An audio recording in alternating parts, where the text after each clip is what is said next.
Good evening, everybody, and welcome along to this edition of The Final Whistle on LairMedia.tv. All things sport on tonight. We have an email for all your comments and whatever you want as criticism. We don't mind whatsoever. It's info@LairMedia.tv. A special welcome this evening to Anna Moore. Anna, welcome to the Final Whistle. Thank you very much, Pat. And Anna is, I'll call you Mrs. Boxing here for Anna Moore. Well, I'll tell you, you wouldn't want to meet her on a dark night walking around. Good evening, Derwynne Honan again. Hey, Pat, how are you? Welcome along. Good evening, James O'Brien. Nice to see you again. Hi, Barry. How are you? I'm very well. And some of the Anna and all of it, I suppose we've all been watching, dipping in and out to the European Soccer Championships. And obviously, Wales have qualified for the last 16, which was fantastic. And the team tonight we had the Netherlands. I think the Netherlands, is it? Yes, they won 3-0. Yeah. And Austria are gone to the last 16. And tomorrow night we'll have the conclusion of England, Croatia, Czech Republic, and who else is in that group? Scotland. Hey, dare you, man? How dare you not remember Scotland and the other team there? Hear me, dudes. Oh, God, here we go. Look, Jimmy, finish up your haggis now and we'll continue. I've eaten it under the table. When you see my head going down, it's actually Jimmy. eating. No, Anna, keep it clean. By the way, It's actually nipping down for a bit of food, I am. Eating of different kind. Did you ever have anyone here ever eat haggis? No. Yeah, No. You did? I have. Yeah, what's it like? Oh, it's just like eating a spicy mince thing. Really? Yeah, it's all right, haggis. Good, yeah. I suppose would it be like how tripe or drisheen, Anna, do you think, would it? I don't think so somehow, And no, more- Pat. It's more like white pudding, I'd say, than anything else. Yeah. Oh, It's made with a sheep stomach, so obviously that would be the basis for it. I would No. have thought. And I'd say the only reason that Derwynne eat it was because they won't let you into St. Andrews without having to sample some haggis. Yeah, you gotta have some haggis on Burns night and all the rest of it, haven't you? No, we Actually, they had. will leave you in, they just won't let you out again. It's big in Wembley haggis, yeah. And we had a lot of soccer over the weekend. I didn't see much. I saw the highlights, all right, of some of them of the games. You know, we're doing other shows. But Anna, did you get to see any of the soccer over the weekend? Did you get to see Ronaldo in I operation? was watching England and Scotland Why? because my grandfather was Scottish Oh, and I have great friends in Glasgow that I meet up with every year in Tenerife. So sorry, but I was supporting the land of my forefathers. Oh no. okay. And Scotland did very well. They got a point, obviously, as we know. But what did you think of the match yourself, Anna? Looking at it now, you saw the whole lot of it. I didn't, so I actually thought Scotland should have got. They missed one or two chances, Pat, that they should have put away a goal. You know, Right. England, you take off your captain. Should he have been on in the first place, Harry Kane? You know, you don't know really. Like he's looking for a new club at the moment, and maybe that's on his mind. I really don't know. But what I did think is afterwards, when I saw the scenes of the Scots drinking that, it reminded me of the Irish team with their supporters that go away, have the few drinks, have the crack, and no trouble. No trouble. Right, that's true. Derwynne, we want your verdict. We want your verdict on it now from a soccer point of view, not emotional point of view, you know. But England really are poor, Derwynne, aren't they? England were terrible. Yeah. And I heard a good thing today on the radio on Talk Sport this morning. I was driving off to a golf thing today. And it was, I can't remember his second name, Simon, the guy who used to run Crystal Palace. He came out of a really interesting thing that Scotland was celebrating like they'd won. Yeah, they'd got a draw. Scotland had played fantastic. England had played very poor. And, you know, it can only get better from there onwards, really.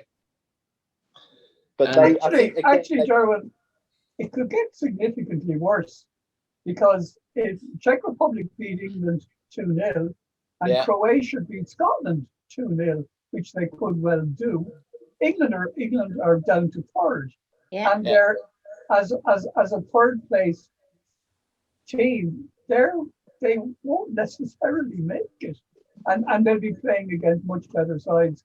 So I think the Scotland result for England was an absolute disaster. It really was. yeah, it was. And I think Yeah. Southgate, we said it before, I think we've said it twice here. England's biggest problem is, according to the Sun and the Star and the Daily Mirror, they're the greatest team in the world. And the problem is Southgate listens to them, and the players, with one or two exceptions, listen to them too much. Harry Kane should never have been played. No. He's got right off form altogether. And if he's looking for a club, the only club I'd give him now is a 9-iron, because I certainly wouldn't have him playing for me. Fairview wouldn't pick him as a striker. No, we wouldn't. And Anna, apart from Treaty United, who are doing very well here locally, they're second, and they're a new team in England, in Limerick. They might put in a bid for Harry. But I don't think so. But do you think, that first of all, the book has to stop with someone, and really the manager, I don't know what salary he's on, a couple of million anyway, but he reminds me a bit of Joe Biden, caught in the light. Sometimes he doesn't know what to say at a press conference. But Anna, Gareth Southgate, what did he manage before he got the English team? I don't know. And do you think he'd get a top job in any of the Premiership clubs in Britain, because he's the English manager after all? I don't think so. But do you know what I think, Pat? Sometimes what's wrong with English soccer is because when they started letting the foreign players in, the English academies had nowhere to bring up their good little soccer players. And it didn't reflect just on England, it reflected on Ireland as well. If you think of Liam Brady and Roy Keane and all them, they came up through, I know Roy Keane came up through Notts Forest and that. They had the academies, but there's nobody coming up now, and they can't, because there's so many foreign players in there that they have nowhere to come up to. And England, they keep saying they're good. They're not up to the quality that's there at the Euros at all. No, and I think this is being hard. Derwynne, what do you think? They're in serious trouble in, I suppose, grooming their indigenous players for international standard football. And we're not criticizing for criticism's sake. It was the same at the last European Championships as well, you know. Yeah, you look at Wales, and you think, the pool of players Wales got to choose from. Yeah, there seems to be a bit of passion about it. When you watch England, there doesn't seem passion, and some of that, I think, some of that is our own fault, because they're hyped up to the neck that they're going to be winning this. It's coming home and all that other crap, and you just feel like the other night there was no service in. There's not really been any service into Kane at all. Sterling is sort of reverting back to kind of what Sterling does, and just run at people and use his speed. Loses the ball. Yeah, endless chicken time. Yeah, got Luke Shaw's not doing a role that he did for United, where he's running forward. You've got players playing, I don't want to say out of position, but they don't play for England the way they do for their clubs. So you've got two wingers who want to bomb it. Chilwell, how Chilwell's not playing is beyond me. Trippier's playing, and you look at Declan Rice. Declan Rice passes a ball forward, I think the whole of Wembley Stadium would erupt, because every ball is sideways or backwards. You never see a forward ball. And, again, he plays for West Ham. And, West Ham, he doesn't play like that for West Ham. He's going forwards for West Ham. Well, so either it's the tactics that they go out there and try to, I drives me. I scream at the TV because they keep passing the ball sideways and backwards. How are you supposed to get a goal? And this playing it out from the back, they just invite teams to come up and press high, when in fact just get it down the other end and put the pressure back on them. And that to me is like there's a whole part of football that if you actually think about how many passes sideways and backwards there are, they're probably only playing football for about 30 minutes where it's going forwards.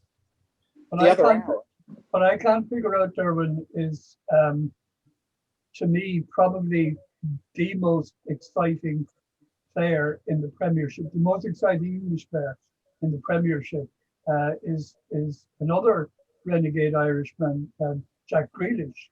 And how he's not on from the start is beyond me, because if anybody, he's the most fouled player in the Premiership for the last 2 years.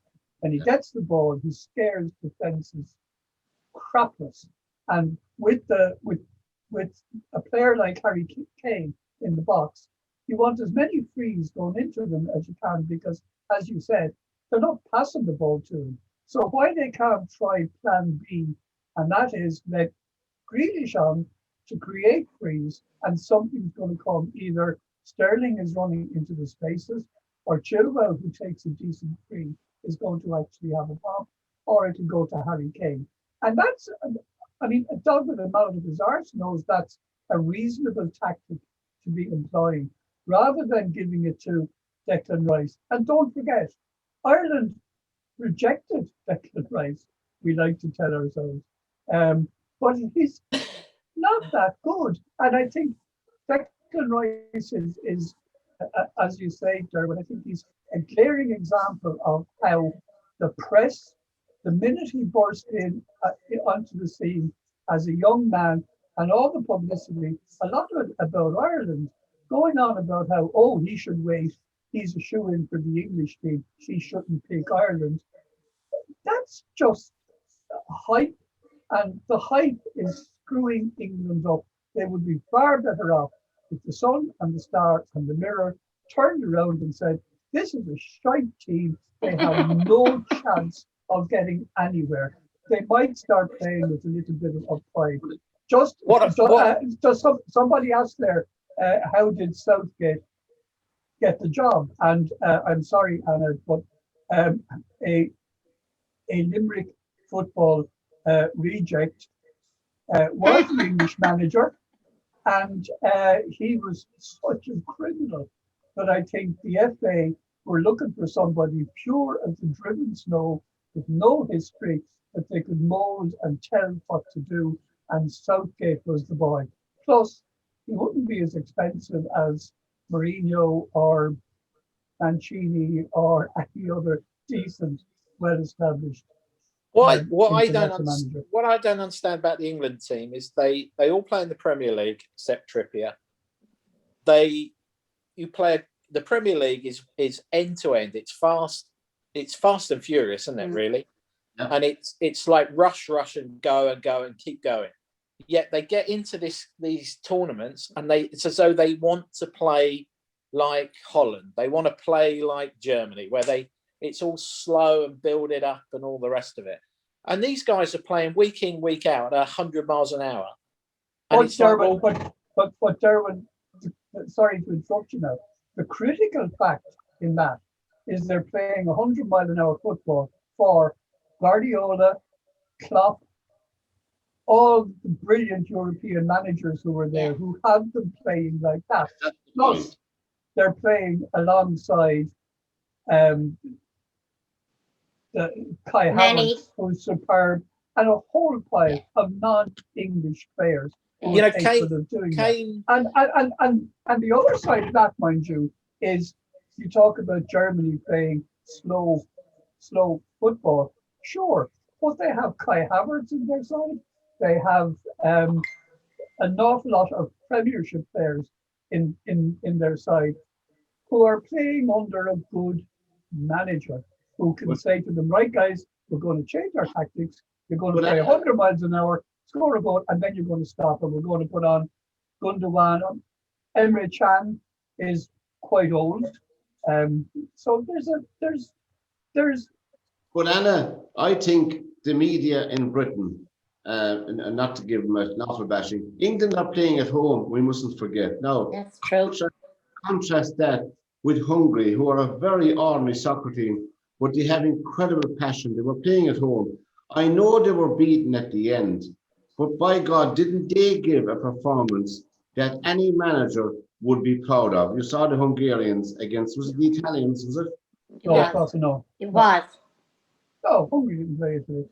Oh, who did they play? Hungary weren't in the Italian group. No, Poland. you have Hungary and Poland. France and Italy Portugal. in that group. Was it Portugal? Germany. Portugal won it in the end 3-1, sorry. Yeah. Portugal won it in the end Yeah. 3-1. Was the match. But they had heart, Pat. The lesser teams, I think, have more heart in them. You can see it with Scotland, you see it with Wales. England don't seem to have that. And what we have to realise as well, as James said there a while ago, they haven't got the players, the foreign players, to give them in the ball. And if you look at it like, I mean, there isn't one Liverpool player on that English team. And I don't think, I'm not sure, but I don't think there's a United player there either. There was, yeah.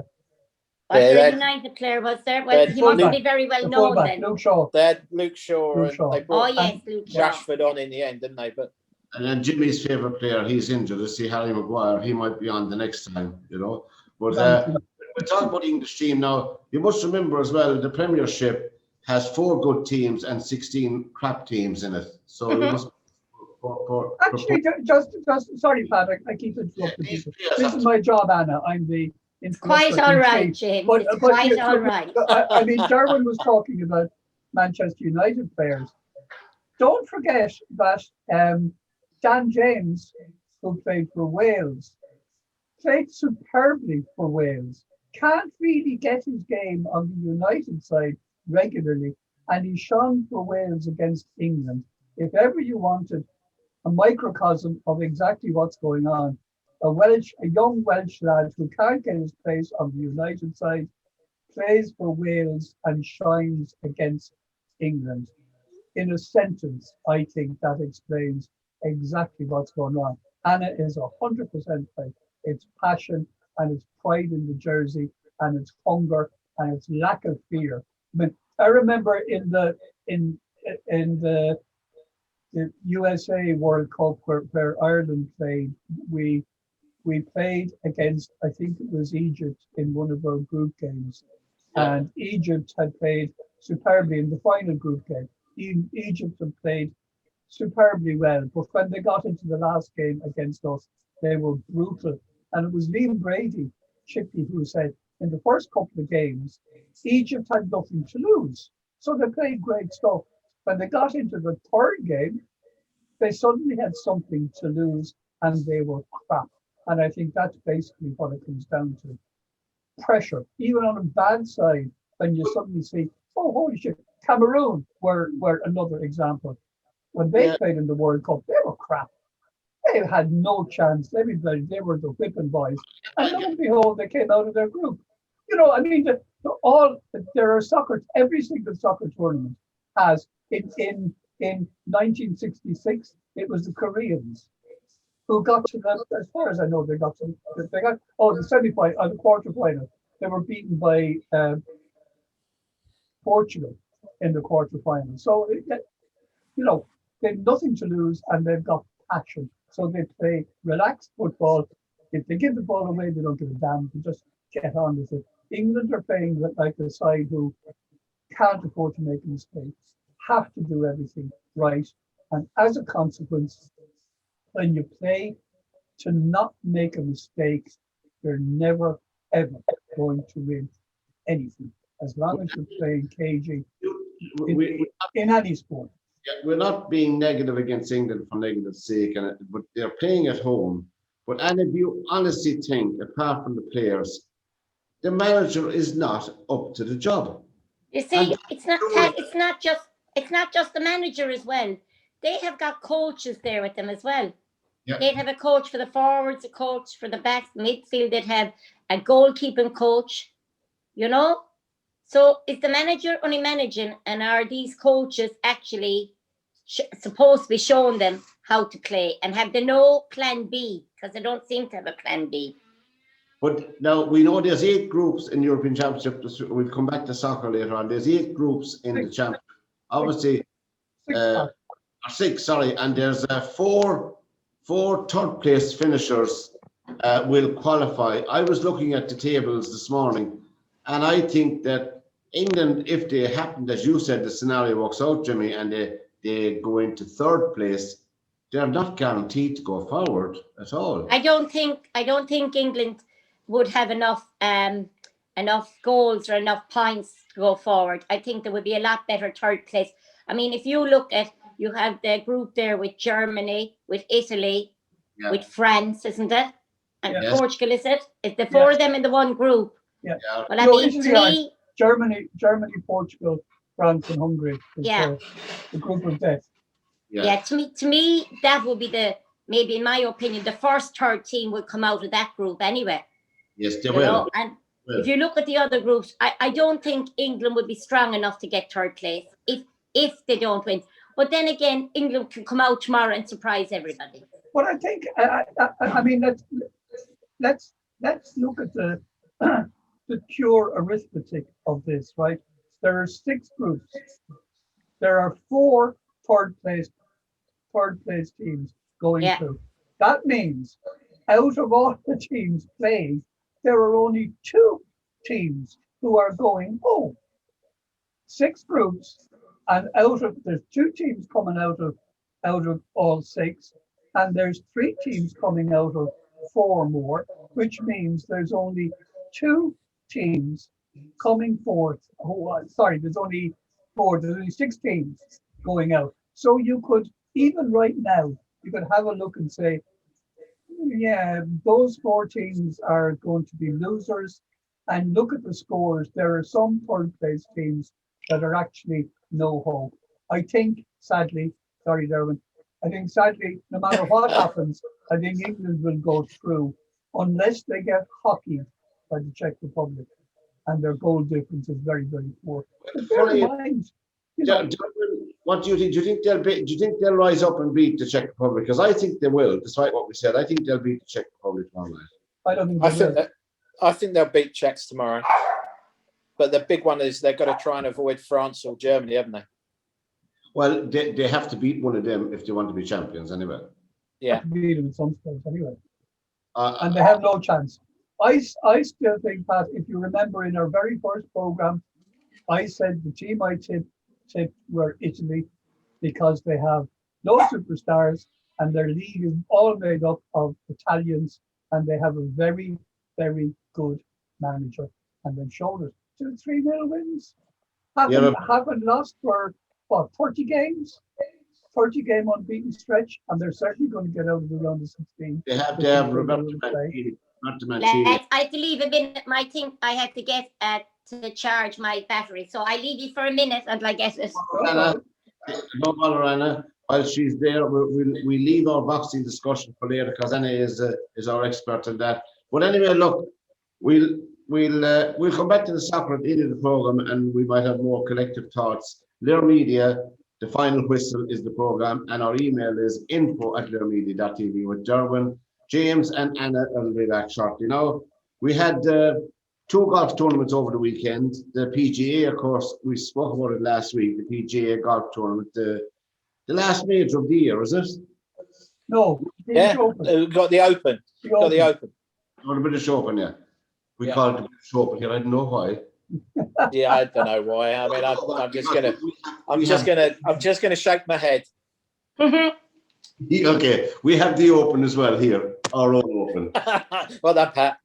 Which is Open. Well, Lowry and Harrington and McDowell and McIlroy, they've all entered the Irish Open I'm talking about this year. So yeah, which is in the K Club, is it? Not sure. So, yeah. Oh, Mount Juliet. Mount Juliet. So that'll be well worth going to see. But over the weekend, we spoke here last week, and just to let you know about the PGA golf that was played this weekend, and we had hopes for our Irish golfers, but really it didn't work out that way. Derwynne, did you get to see much of it? Probably all of it. I did watch quite a lot of it. I mean, it was nice to see Rahm win it after what happened at Memorial.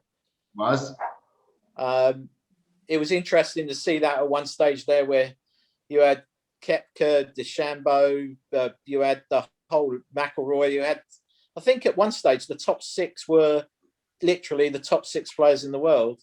Yes. And I think 2000 was think he was a little bit unlucky. You know, he had some good putts not go in. You know, he'd be, you know, but everybody can say that. You know, they would have all had good putts not go in. But it was good to see Rahm win it, I think. Yeah, I was amazed because he's done so well and he's been such a good player. If I shouldn't have been amazed, but that was his first major. If somebody had asked me, has he won a major? I would have said, of course he has. He's been a top player for quite a number of years, and he has won a major. He won the Irish Open a couple of years back. When it was up in, was it Losses Point up in Donegal, someplace like that. Yeah. But he's a lovely player, and it's nice to see a charming, humorous, happy-go-lucky man who looks like he's still playing the game for fun and for enjoyment, unlike some of the rest of them who turned it into a Formula One race. Yeah, Brooks Koepka did well. I thought he was certainly in contention. DeChambeau faded away a bit, though. Derwynne, I thought he would be a big threat. Well, if you found yourself struggling for a little bit of distance off the tee lately, here's a little trick for you that might help. It's also going to prove one of the myths of golf a little bit wrong for you. When you set up to the ball with the driver, once you've got yourself settled into that setup position, allow your head to turn a little bit on the backswing. I sometimes call it a swivel. So you feel as though your head is swiveling a little bit around you to the right. Jack Nicklaus did this in all the years he played golf. He used to preset his head slightly to the right and turn. That allowed his shoulders to make a bigger turn and his shoulders to roll underneath his chin. That transferred to a lot of clubhead speed, and suddenly he found the ball being driven a lot further. So when you're out playing next time, try and feel as though you turn your head slightly, still focusing on the golf ball, and that way you might just surprise the golfing friends and outdrive them. Did you get to see any of the golf over the weekend? I'm not into golf, Pat. I love a lot of sports, most sports, but the only time I'd really watch golf would be, we'll say, the Ryder Cup or something like that. You know, a big stage.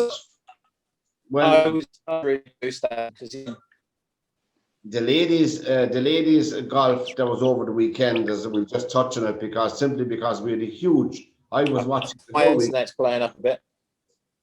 As much as I could. I was watching over the weekend as much as I could. And she, what's her name? Leonie Maguire. I suppose it's her rookie year because last year was a wipeout for them, so they're counting this as a rookie year.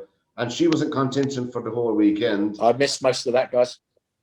That's all right. We're just touching on the women, Derwynne, no problem. And the call. Bad choice of expression, Pat. Bad choice of expression. Touching on the women. That can get cut out. The two Corda sisters, Nelly and Jenny, I think, were to the fore. But Nelly Corda is a beautiful golfer. But Maguire, in fairness to her, they were playing in a place called Grand Rapids in Michigan. I was looking it up. And the courses, for all your golf lovers who might be looking at this, the course was a tree-lined course, which many of the courses in Ireland tend to be, that Leonie had played a lot of her amateur golf on, similar courses. And she did admit that it felt like playing at one of her home courses. That's what, of course, she had to make the shots as well. But nevertheless, I think there was a relaxed feel to the course for her. And I think she's superb talent. And when you think that she's only a rookie on the thing, so a bullabus for Leonie Maguire and the best going forward. Best of luck to them. She had a mighty score as well, 23 under, even on an easy.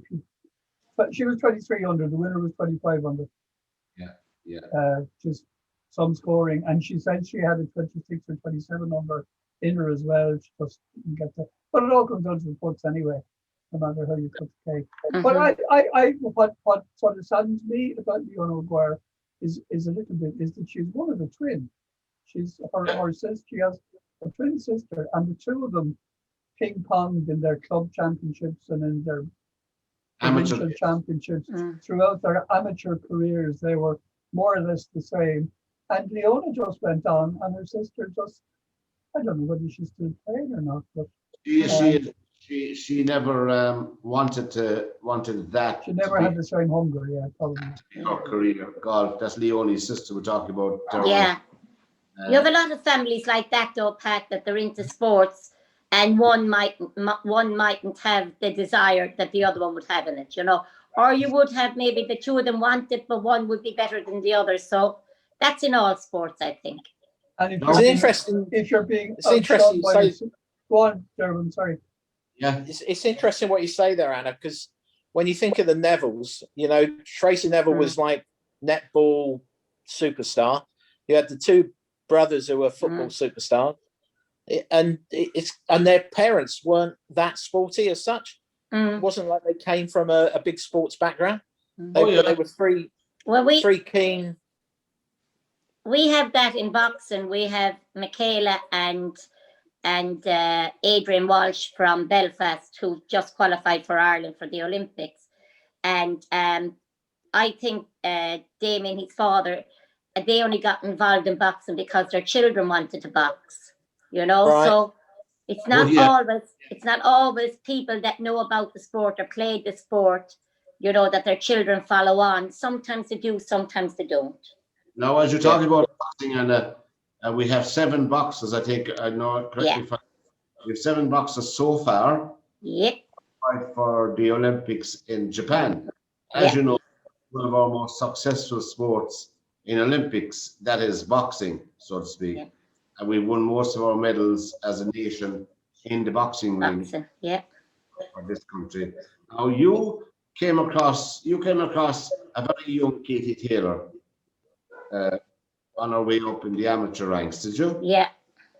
And how was her demeanor? How did she stand out for you? Did you say to yourself, this boxer in front of me is something else? Well, they had 2 girls. There was a lady called Mercedes Taft, and she was above in Sligo, and she wanted for us to send these two girls to a world championships. Now, female boxing was only starting in Ireland in 2002, and they were going to be on later on the night, but in the interval of Denmark versus Ireland, these 2 15-year-olds were put on. And one was Katie Taylor, the other was Alana Murphy. And there was a lot of men at that time were there to make a skit of them. But I'll tell you, when that contest was over, all those men stood up and clapped with the quality of Katie and Alana. Both of them, not just Katie, Alana was the same. Their quality was very good, you know. You could see it. I mean, she was always that way. From the very beginning, Katie was a star. You knew she was going to. And the one thing she wanted was the Olympics. And I mean, up to 2010, there was never even thought of female boxing in the Olympics, you know. Yes. But now we have, where there was only 3 when Katie qualified for England. We only qualified Katie. But in 2012, there was 12. There was 12. Wow. And, oh no, sorry, not 12. There was 5. At the moment, there's 5. And I believe that the Olympic Sports Council wants actually to bring inequality in the boxing, which is not going down very well with the men, for the Paris 2024. And the men aren't very happy about it. And I suppose really you can't blame them, because if you look at athletics or anything else, the women and men can put it, you know, one at each, we say 100 every race and whatever distance they are. Where in boxing, they cut our men boxers down from 10 to 8, the way it would include 2 more female weights, which is wrong, because when I was on the world body at the time, we were putting in the 2 new weights for the females, and we made it up. If they allowed the same amount of males as the girls, there would have been only 2 extra boxers in the whole lot. And they know it's the medals. They just don't want to give the extra medals. Oh, and even now, when our team, Pat, is going away, like we have our under-22s are over the Europeans, the under-22 Europeans, we qualified. Well, we won 3 medals today. But the thing about it, Pat, is that when you're trying to keep these kids involved, so we send the team away. if we ask Bernard Dunn to involve him, which he usually doesn't, but if he does, he'll only include the Olympic weights, because the Olympic weights are the only weights that Sport Ireland will pay for to go. So you have 3 more weights. The kids are winning Irish titles and they haven't the hope. So where do you go? I see there's still a lot. So, I mean, obviously, Katie Taylor, not to put too fine a point on it, I mean, everybody knows who she is at this stage that's involved in boxing, you know, Derwynne and the lads, you know. Everybody knows when her picture comes up on television who she is. So she's been fabulous. But as you said, it's just a very, very beginning still for women's boxing, you know. It is. That's not so in the world, but as in Olympics, you know, for the Olympics it is. I remember, I think I told you this, Pat, I was in St. Petersburg when the IOC came to see for the final time what female boxing was about. And I said it before and I'll say it again, only for Katie Taylor, there would never have been female boxing in the Olympic Games. Never. But her quality was so good, and she's just outstanding athlete. Yeah. Pound for pound, best boxer in the world. Yeah. Derwynne, did you get to see many of her fights? I kind of, the boxing thing, I kind of steer away from, especially women who can beat me up. I'm definitely staying away from that. You should watch it because they're more skilled than the men. More skill in them in the men. I'm partial to a right cross. Jimmy, what do you think of Katie? Do you see many of her fights? I was glued to the 2012 Olympics, and I'd have to say I was like everybody else watching her final. And I do follow her. Boxing wouldn't be my favorite sport, but I do follow her, and I think that as Anna says, she's an ambassador in every single way for the sport, because she's been groundbreaking. She's exceptionally good. One thing that always struck me about her was I couldn't believe how long it took her to turn professional. And I think Anna would probably give testament to that. I think her commitment to the sport, she obviously felt she could do more for the sport as an amateur than she was going to be able to do as a pro. It took her a long time to actually make up her mind. And it's wrong that, overlooking playing in the Olympics, to see her, although this is changing a little bit now, to see her on an undercard and getting paid peanuts, fighting in Madison Square Gardens, and two patsy heavyweights are getting paid more for getting knocked out in the first 25 seconds as she's getting for an 11-round fight of great quality against a matched opponent. So I think, something like that will have to change, and it should change, because James, it's a much more entertaining game. It really is. Go on. I think you're wrong. She doesn't get paid peanuts. She gets a very, very hefty purse. And all I'm saying, she didn't as she was coming up. She didn't as she was coming up as a pro. But when she won her first world title, and what I think she's done for pro boxing, I'm not a great lover of pro boxing, but what she's done for pro boxing, because of her high standard, the other females, especially the Americans who are forever downing Katie, they're now all want to box Katie because the purse is so big. In America, she's now, for female boxing, has done for pro boxing, and they won't admit it in America, but she's done for pro boxing for what she done for amateur boxing. She's highlighted women's boxing. But you were talking about ambassador. We have a great ambassador in Kelly Harrington. She's qualified for the Olympics as well. But in Kelly is a great ambassador for boxing. Brilliant ambassador. Yeah. Anna, do you think, before we leave this, Anna, do you think that AJ will get it on with Tyson Fury? Oh, I'd love to see that. I'd love to see that. And I'd have to, it's so funny. I have a photograph here, and we had as I said, I was in the world, but I was in the world body. I'm for female boxing, and we had our AGM. We have once a year, and we had it in Old Trafford. Yeah. Now, for me to go into Old Trafford, it's like a sacrilege because I'm a Liverpool person, so it's like a sacrilege. So, Did you well, try I to bet get it was nice to see a real modern stadium, wasn't it? the game changed? Did you? but it's so funny because we were going. I just tell you this story. We were going in the door, and I spat on the ground. Right, I shouldn't have, but I Oh my did. God. And my friends, one of them is from Morocco, and the other one was from the Philippines. And Sabita is from Morocco. She said, Anna, is this a custom? What is? I said, that's a custom. But what I was saying is, Sign of respect. Yeah. Tyson Fury was actually the guest of honor at our dinner that night. And I got a photograph taken with him. It's the funniest photograph because I'm only 4'11". So Yeah. you can picture me. My brother in America asked me, was I standing in a hole? But it's a fabulous photograph. And I have to say, he's a lovely guy and a really, really nice person. But if you have to say, would I go for AJ or Fury? I'd have to go for Fury. Because Andy Lee is training him, or he's his manager, whichever. And Andy came out of my own club, so I'd have to go with Fury. Right. Is Andy Lee related to him? It's somewhere far off, because I tell you, there's a story there's a story with Tyson Fury.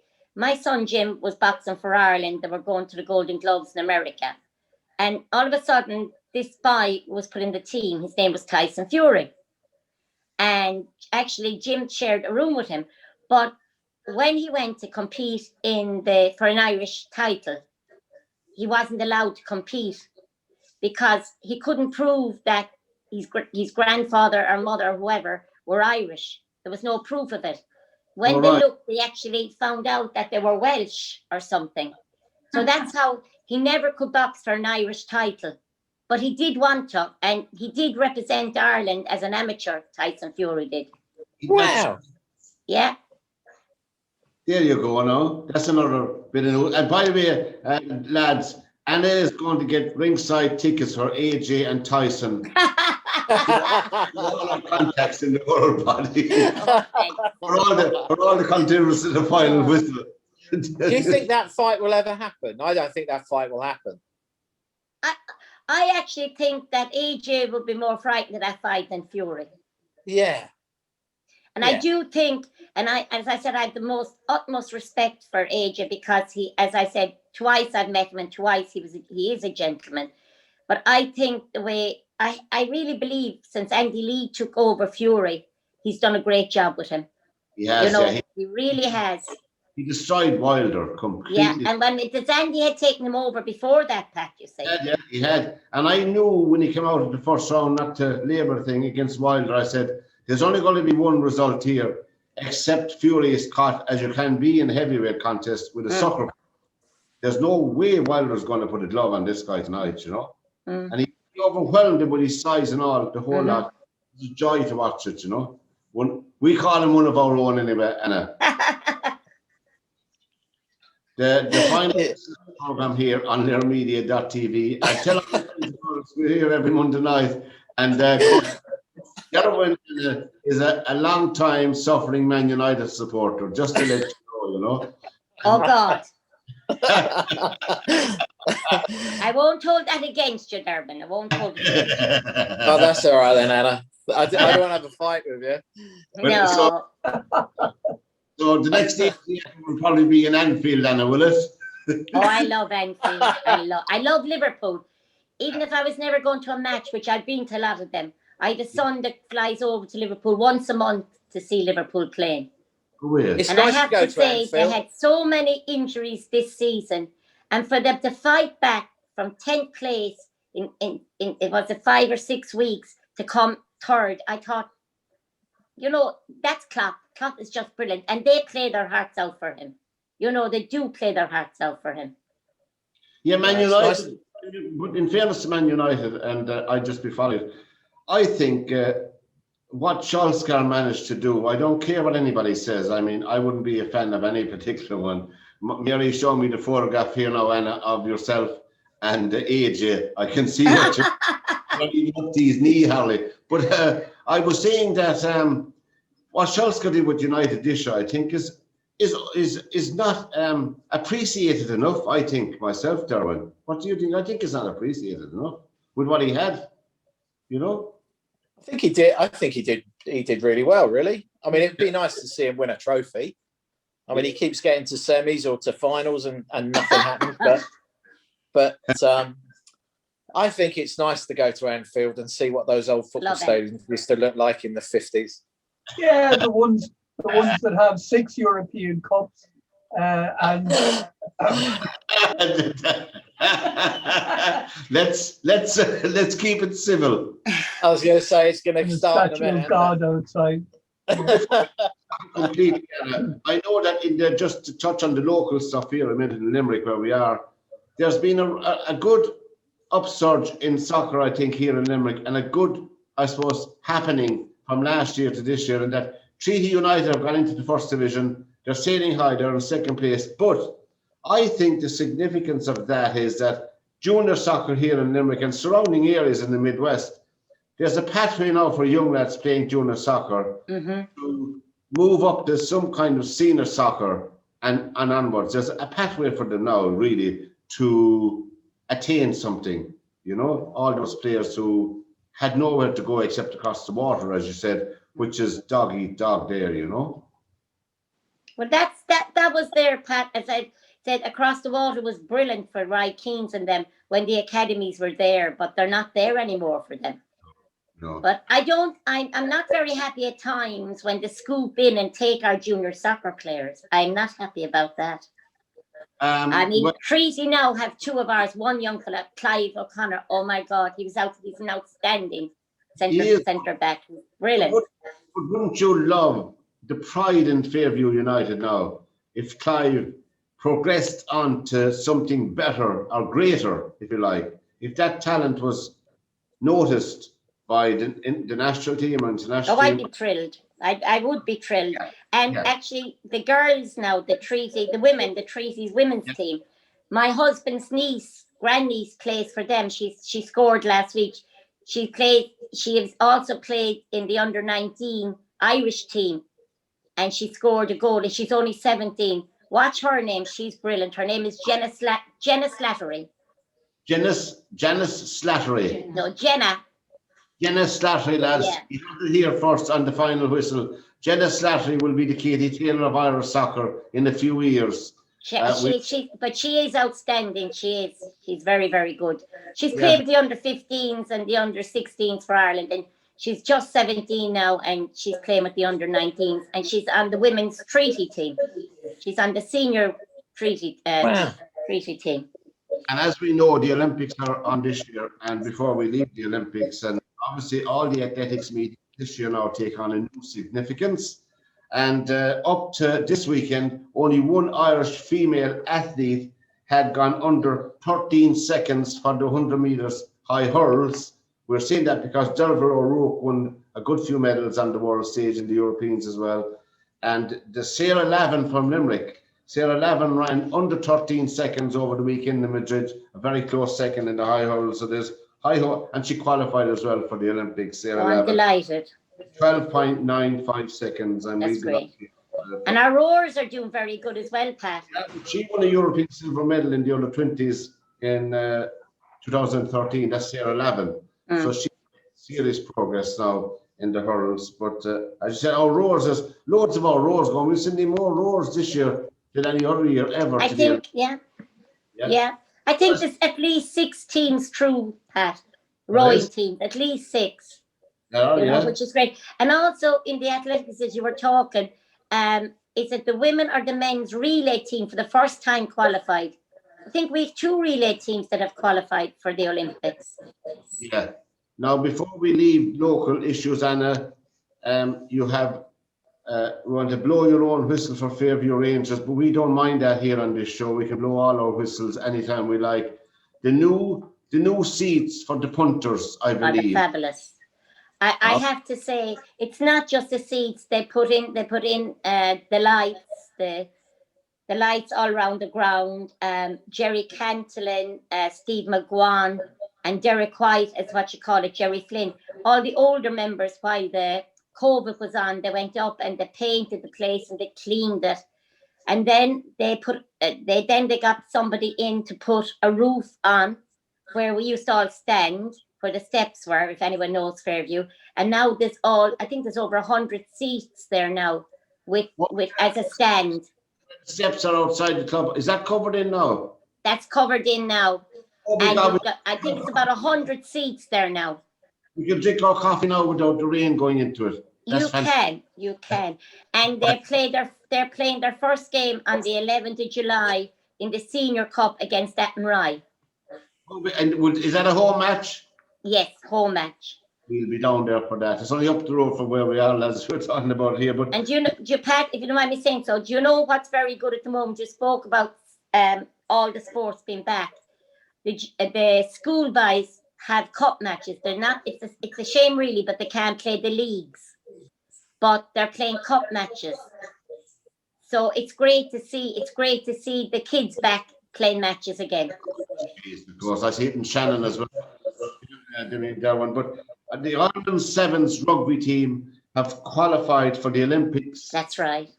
Which is another milestone over the weekend. They're actually playing in France. And who did they meet in the final? France, and they beat France, which was, well, I won't say a shock to the system. To me, it was, because I haven't been following them, but they were up and down in their form. You couldn't put fair play to them. They've qualified. And the French team were in tears because I think they only have one more chance or a tournament to go to now. But fair play to Ireland. There you go. Look. The final is the program on media.tv. Now we're going back to the European Championship stats. Now, before we finish. Sorry, Pat. I'm very sorry for interrupting you.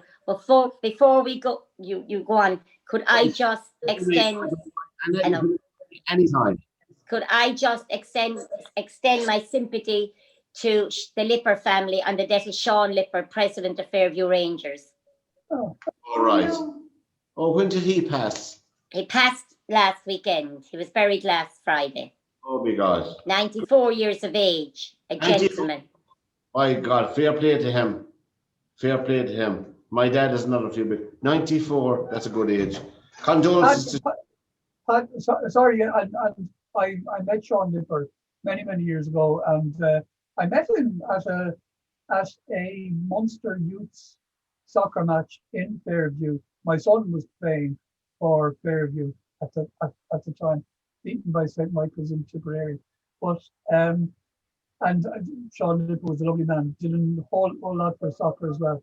But if I could just make a comment about the Irish Sevens, they're only playing international for 8 years. The IRFU fought tooth and nail against getting involved because the arseholes up in Dublin were saying, oh, rugby is the game that we play in Blackrock College and Clontarf and all that bullshit. And it's great to see that the Sevens basically went their own way and pushed for it to happen. And to be going to the Olympics, to be beating France, who've been European champions for years, in an 8-year period is absolutely an astounding achievement. I'm very impressed with it. Very good. So I'm delighted for them. Delighted for them. Yeah, and we'll just touch on our final thoughts on the European Championships before we leave tonight. Now, we did all our analysis of the group that England are in, Derwynne. What's your gut feeling now for tomorrow night? Remember now that we'll be coming back again next Monday night, so... Yeah, my predictions are really good so far, aren't they? Larry, no. I'm going 2-0 England. Oh, you go 2-0 England, they'll beat the Czech Republic. Jimmy, Yeah. what do you think? I think it'll be 2-0 as well to the Czech Republic. And that's not anything anti-English or because I'm an Irish. You sure now, Jim? But You sure? But I honestly believe that I think England are under so much pressure the fact that the papers are not pointing out how much pressure that they're under is going to create a subconscious pressure on them, because they are being built up. Oh, England are going to get out of their group, no problem. They will get out of their group, no problem. But I can't see them coming second. And like I said, it only takes 2-2-0 results for the Eastern Europeans. If Croatia win 2-0 against Scotland, which they very likely will, if the Czech Republic beat England 2-0, then Czech Republic are first, Croatia are second, and England are third. And I wouldn't bet against that. I think England are probably going to make a fool of me by playing superb game that put Jack Grealish on. Donkey will come back and he'll make a couple of goal line clearances. The Irish will win the match for England because Harry Kane is Irish. Jack Grealish will come on. He's Irish as well. And Declan Rice is Irish. Hang on a second. But you know, Derwynne, there are 5 men qualified for Ireland, qualified to play for Ireland in the current England panel. And if Patrick Bamford had made the squad, which he should have done, there'd be 6. What's worrying me is when I hear about the Irish Sevens rugby team, is that the Jack Charlton rules, as in some Samoan called O'Reilly or something? No. We even put out a Love Island celebrity from into the team to give the French a chance. You know, I haven't said that as a final week there, but you know, what more can we do? The French, France is the French speak the language of love, and we put out Greg O'Shea, who showed them what love really is. And I also asked Pat while I'm on, because I know that Dr. Honan is listening in. Is there any reason why we stopped talking about the French Open when Nadal got knocked out in the semi-final by Djokovic? Did all interest in the final whistle in the French Open disappear when a certain person's hero got knocked out? I think that's not balanced reporting at all. I know, yeah, we had Nadal, we had the French Open actually on the schedule, but the other, I suppose we never get to lots of things on the schedule. That's my explanation. Anyway, you've added the last word. That's your excuse, and you're sticking to it. You've added the last word on the soccer. Anna, what do you think about England now tomorrow night? I think that England will come back and win 1-0 tomorrow night. Good girl, good girl. No, they can't. No, sorry, Darren. They can't get any worse. That's the only thing.